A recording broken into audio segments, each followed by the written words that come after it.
Lahore high court حسان نیازی کی military court کی تمام کارروائی اور کورٹ مارشل کے خلاف درخواست پر سماعت ہوئی۔ 2 رکنی بینچ نے درخواست پر سماعت سے معذرت کر لی۔ عدالت نے فائل واپس چیف جسٹس کو بھجواتے ہوئے کسی دوسرے بینچ میں لگانے کی سفارش کر دی۔ جسٹس فاروق حیدر کی سربراہی میں 2 رکنی بینچ نے حسان نیازی کی درخواست پر سماعت کی۔ 9 مئی کیس میں گرفتاری کے بعد سویلین عدالت میں پیش نہیں کیا گیا۔ تھانہ سروز روڈ پولیس نے میری کسٹڈی ملٹری کو دے دی۔ کسی عدالتی حکم کے باوجود غیر قانونی طور پر مجھے ملٹری کے حوالے کیا گیا۔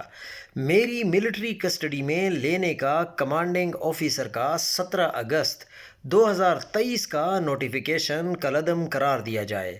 استدعا ہے کہ مجھے ملٹری کسٹڈی میں دینے، ملٹری کورٹ کی تمام کارروائی، کورٹ مارشل کی کارروائی کو کالعدم قرار دیا جائے، لاہور ہائی کورٹ جیل سے رہا کرنے یا انسداد دہشت گردی عدالت کے سامنے پیش کرنے کا حکم دے۔